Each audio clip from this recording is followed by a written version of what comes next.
UK വാർത്തകളിലേക്ക് സ്വാഗതം. NHS ജീവനക്കാർക്ക് 5.5% ശമ്പള വർധന, നികുതി വർദ്ധിപ്പിച്ചേക്കും. പൊതുമേഖലാ ജീവനക്കാരുടെ ശമ്പള വർധനവ് നടപ്പാക്കാനായി 10 ബില്യൺ പൗണ്ടിന്റെ പുതിയ നികുതി വർധനവുകൾക്ക് സാധ്യതയെന്ന് സാമ്പത്തിക വിദഗ്ധരുടെ മുന്നറിയിപ്പ്. നഴ്സുമാർ മുതൽ അധ്യാപകർ, മറ്റു ജീവനക്കാർ എന്നിങ്ങനെ ലക്ഷക്കണക്കിന് വരുന്ന സർക്കാർ ജീവനക്കാർക്ക് പണപ്പെരുപ്പത്തിന് മുകളിലുള്ള ശമ്പള വർധനവാണ് സ്വതന്ത്ര പേ റിവ്യൂ ബോർഡുകൾ നിർദ്ദേശിച്ചിരിക്കുന്നത്. NHS ജീവനക്കാർക്കും ടീച്ചിംഗ് ജീവനക്കാർക്കും 5.5% വർധനവുകളാണ് നിർദ്ദേശിച്ചിരിക്കുന്നത്.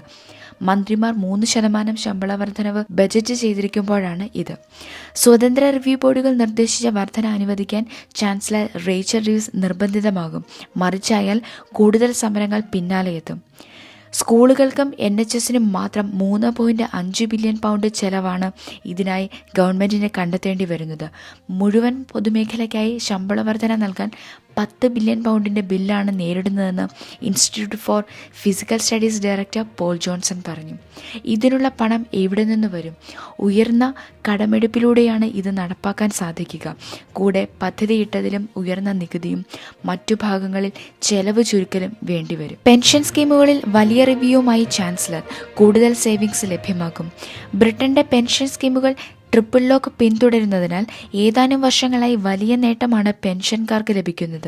ടോറി ഗവൺമെന്റ് നടപ്പാക്കിയ ഈ പദ്ധതി തങ്ങളും തുടരുമെന്നാണ് ലേബർ ഗവൺമെന്റ് വ്യക്തമാക്കിയിട്ടുള്ളത്. ഇതിനു പിന്നാലെയാണ് പെൻഷൻ സ്കീമുകളിൽ വമ്പൻ റിവ്യൂ നടത്താൻ ചാൻസലർ നടപടി ആരംഭിച്ചിരിക്കുന്നത്. ഇതുവഴി റിട്ടയർമെന്റ് സേവിങ്സിലേക്ക് 11,000 പൗണ്ട് വരെ അധികം ലഭിക്കാനുള്ള സാധ്യതയാണ് തെളിയുന്നത്. വളർച്ചയെ ഉത്തേജിപ്പിക്കാനും ബ്രിട്ടന്റെ എല്ലാ ഭാഗത്തും മെച്ചപ്പെട്ട അവസ്ഥയുണ്ടാക്കാനുമുള്ള പുതിയ ഗവൺമെന്റ് ദൗത്യത്തിന്റെ ഭാഗമാണ് ചാൻസലർ റേച്ചൽ റീവ്സ് റിവ്യൂ പ്രഖ്യാപിച്ചിരിക്കുന്നത്. 2020 പെൻഷൻ സ്കീമുകൾ ഏകദേശം 800 ബില്യൺ പൗണ്ട് കൈകാര്യം ചെയ്യുമെന്നാണ് പ്രതീക്ഷിക്കുന്നത്.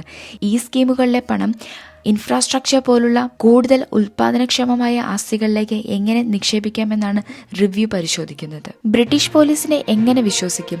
നിരാശയോടെ ഇപ്സ്വിച്ചിലെ ഡോക്ടർ ജയറാമിന്റെ ഭാര്യ കാതറിൻ. ആയിരങ്ങളെ രക്ഷിച്ച ഡോക്ടറുടെ മനസ്സൊന്ന് പതറിയപ്പോൾ ആരും തുണയായില്ല. ഇനി ലക്ഷ്യം കാണാതാകുന്നവരെ ഉടൻ കണ്ടെത്താനുള്ള ഡോഗ് യൂണിറ്റിനായി ഒരു ആംബുലൻസ്.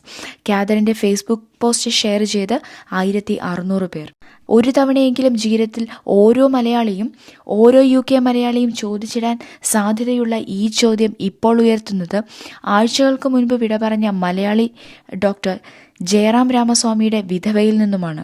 ബ്രിട്ടീഷ് വംശജയായ കാതറിൻ ജയറാം ഈ ചോദ്യം ഉയർത്തുമ്പോൾ അതിന്റെ മൂർച്ചയും ഏറെയാണ്.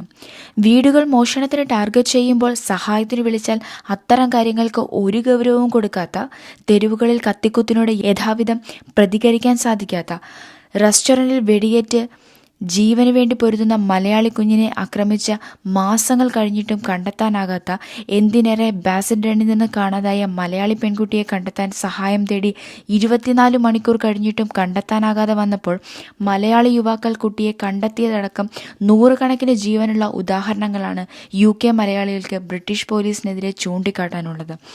ഇപ്പോൾ കാതറിൻ ജയറാം പറയുന്നത് ഇതിനേക്കാൾ ഗൗരവമുള്ള ബ്രിട്ടീഷ് പോലീസിന്റെ അലംഭാവത്തിന്റെയും അഹങ്കാരത്തിന്റെയും ഈഗോയുടെയും സുവ്യക്തമായ ഉദാഹരണമാണ്. ഒപ്പം മലയാളികളടക്കമുള്ള ഡോക്ടർ ജയറാമിന്റെ പരിചയക്കാരുടെ സഹായവും കൂടെ നിൽക്കാനുള്ള സന്മനസ്സും. ഒട്ടേറെ ആളുകളെ ജീവിതത്തിലേക്ക് മടക്കിയെത്തിച്ച ഡോക്ടർ 3 ദിവസത്തെ തെരച്ചിലിനൊടുവിൽ പ്രമുഖ സൈക്യാട്രിസ്റ്റ് ഡോക്ടർ ജയറാമിനെ കണ്ടെത്തിയത് ജീവനറ്റ നിലയിൽ. മലയാളി ഡോക്ടറെ കുറിച്ച് പ്രിയപ്പെട്ടവർ ഓർത്തെടുക്കുന്നത് നിറമുള്ള ഓർമ്മകൾ മാത്രം. കാതറിനെയും ഡോക്ടർ ജയറാമിനെയും അടുത്തറിയുന്ന ഒട്ടേറെ പ്രദേശവാസികൾ നടുക്കം വിട്ടുനിന്ന് തിരച്ചിലിൽ പങ്കാളികളായി. പോലീസിന്റെ നിർദ്ദേശം സ്വീകരിച്ചു തന്നെയായിരുന്നു എല്ലാവരും ചേർന്നുള്ള തിരയൽ. പോലീസായി എത്തിയുള്ള തിരച്ചിലിന് സമയമെടുത്തതോടെ സ്വന്തം നിലയിൽ അടുത്ത ദിവസം പ്രദേശത്തെ അറിയപ്പെടുന്ന നായ പരിശീലകനും മണം പിടിക്കുന്ന തരം നായകളുടെ ഉടമയായ ഡാരൻ ഡാമനമിനെ സമീപിച്ച് സഹായം തേടുകയായിരുന്നു.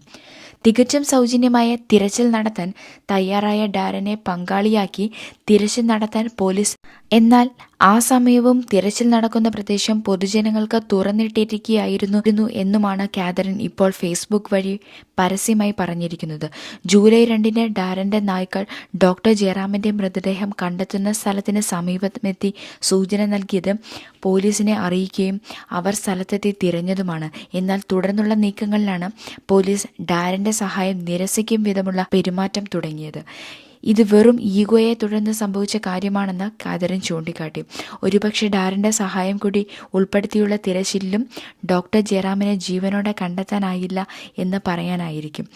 പക്ഷേ കുറെ കൂടി നേരത്തെ അദ്ദേഹത്തെ ഒരുപക്ഷെ ജീവൻ നഷ്ടമാകും മുമ്പ് തന്നെയോ കണ്ടെത്താനാകുമായിരുന്നെങ്കിൽ അതെത്ര നന്നായേനെ എന്ന് കാതറിൻ കരളുരുകി ചോദിക്കുമ്പോൾ പോലീസിന് ഉത്തരമുട്ടുക തന്നെ ചെയ്യും. കൺസർവേറ്റീവുകൾ റുവാണ്ടയിലേക്ക് നാടുകടത്താനിരുന്ന ആയിരക്കണക്കിന് അഭയാർത്ഥികളുടെ അപേക്ഷകൾ ഫാസ്റ്റ് ട്രാക്കായി പരിശോധിക്കാൻ ലേബർ ഗവൺമെന്റ്.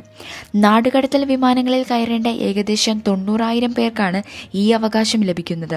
ഇതിൽ 60,000 പേരുടെ അപേക്ഷകളെങ്കിലും സ്വീകരിക്കപ്പെടുമെന്നാണ് പ്രവചനം. റുവാണ്ട നാടുകടത്തൽ ഭീഷണി നേരിട്ട ചിലർ ഹൈക്കോടതിയെ സമീപിച്ചിരുന്നു. ഇതിനുള്ള മറുപടിയായാണ് ഒരാഴ്ചക്കുള്ളിൽ ഇവരുടെ അപേക്ഷകൾ പ്രോസസ് ചെയ്യുമെന്ന് അറിയിച്ചത്. അനധികൃതമായി രാജ്യത്ത് പ്രവേശിക്കുന്നവർക്ക് അഭയാർത്ഥി പദവി നൽകുന്നത് മുൻ പ്രധാനമന്ത്രി ഋഷി സുനക് അസാധ്യമാക്കി മാറ്റിയിരുന്നു. 18 മാസം മുൻപ് ഇല്ലീഗൽ മൈഗ്രേഷൻ ആക്ട് നിലവിൽ വന്നതോടെ കേസുകളുടെ ബാക്ക്ലോഗ് കുത്തനെ വർദ്ധിച്ചു.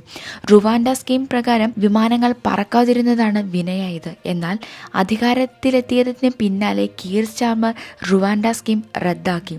ഇതോടെ 90,000 പേരുടെ അപേക്ഷ പരിശോധിക്കുമെന്നും വ്യക്തമാക്കി. ഇന്ത്യ, അൽബേനിയ പോലുള്ള സുരക്ഷിത രാജ്യങ്ങളിൽ നിന്നുള്ളവരുടെ ക്ലെയിമുകൾ ആദ്യം പരിശോധിക്കുകയും ഇത് തള്ളുകയും ചെന്നുമാണ് കരുതുന്നത്. ഇതോടെ ഇവരെ നാടുകടത്തും.